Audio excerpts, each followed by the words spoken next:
I know Ohio State is a really talented football They team. are talented, yeah.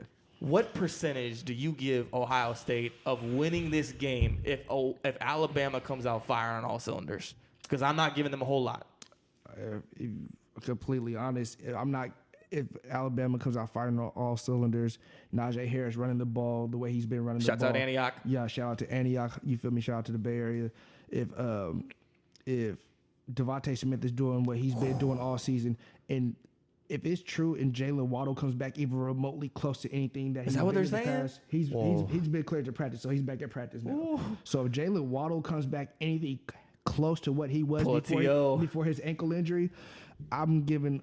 I mean, Ohio State, Justin Fields is talented, but he's still banged up. He was talking about that, I believe it was this morning or yesterday morning. He's still banged up.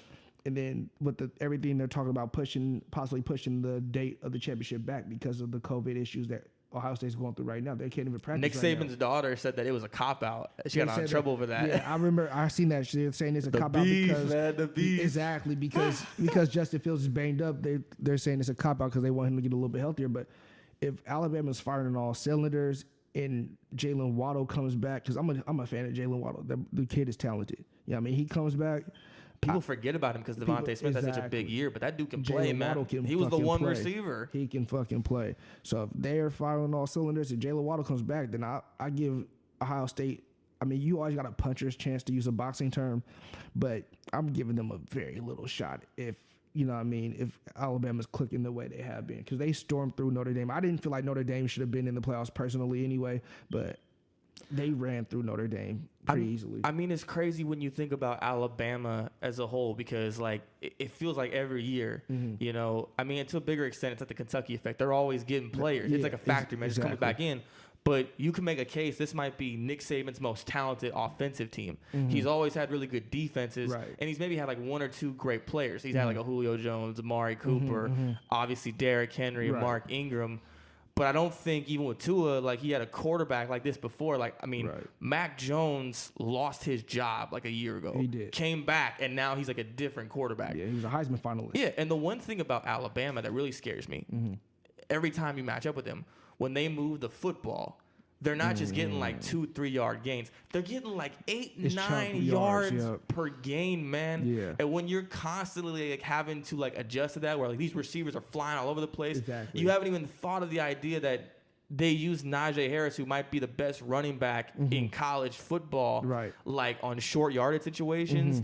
And in any other Division I team, Najee Harris would get like 30-40 carries a game if they could, man. But they don't even need him like that. They don't. So you combine that, and I will say this for Ohio State.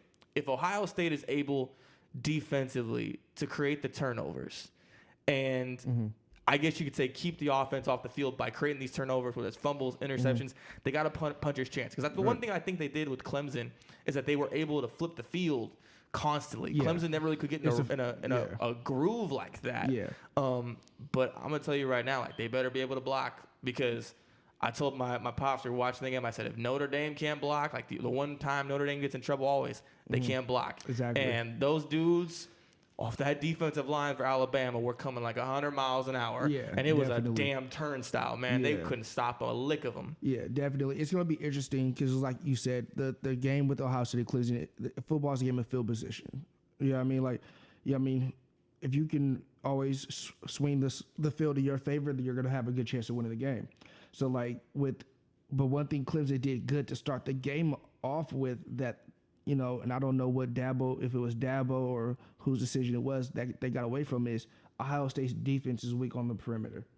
Yeah, I mean, Clemson was running a lot of sweeps, you know, a lot of jet sweeps. They were attacking the perimeter, attacking the wide side of the field. They weren't really going up the middle of the field, you know what I mean? Like they were attacking the perimeter, which is where Ohio State is weak at. Ohio State's secondary is not as strong as it normally has been in the past. Yeah. So they always got great defensive backs, but this year not as much. This year not as much. So when you got the Heisman Trophy winning receiver, who's the first Heisman Trophy winning receiver since Desmond Howard in 91. Like 20 damn years, 29 years, 29 years, and then you got Jalen Waddle possibly coming back. It's going to be interesting to see how Alabama decides to attack them. Do they do what they've been doing? Do they try to attack the perimeter where Ohio State is weakest at on defense? Because they always have a good front seven.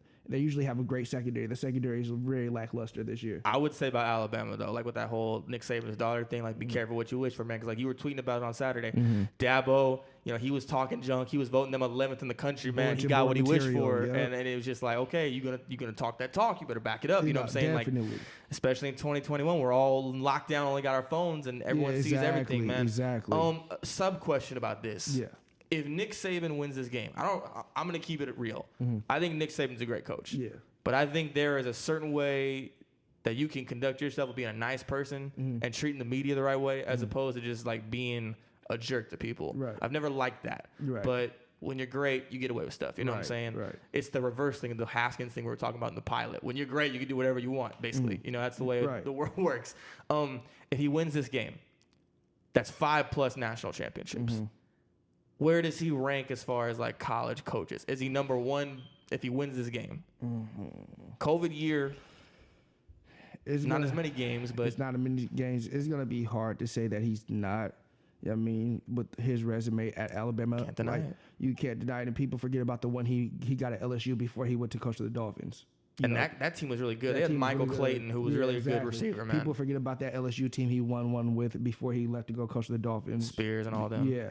So it would be really hard. You think about some of the Alabama teams that he's had in the past, some of the players that have come, like you can rank some of his Alabama teams as some of the top 15, maybe top 20 teams And they didn't even have a great quarterback. That's the thing, They didn't have a great man. quarterback at all. So it'd be hard not to. I'm trying to think of some. There's a lot of great college coaches. Yeah. Like you think about the situation that happened was very, it was unfortunate. But you think about people like Joe Paterno. You think about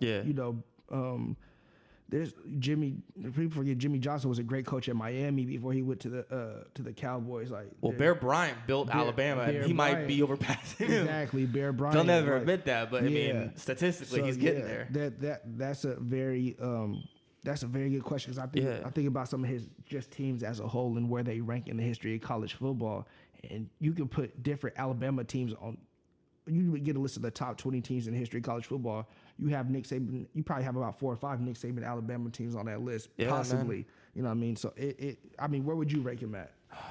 I mean, I've always been in the mindset that if I'm like really being real about it, I mean, I know dude coaching in the 40s and 50s, but Bud Wilkerson's obviously up there. Anytime you have like a 30, 40 game winning streak in college football, I mean, that's insane.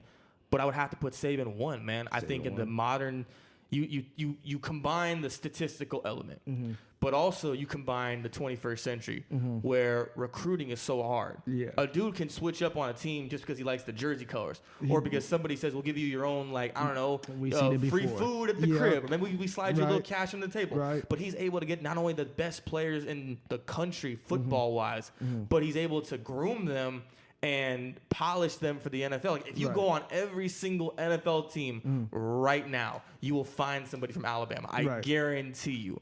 You know what I'm saying? Like, the only team that'll come close is Ohio State right now. But like the way Nick Saban is able to groom these teams and consistently get them in a chance to compete for a playoff.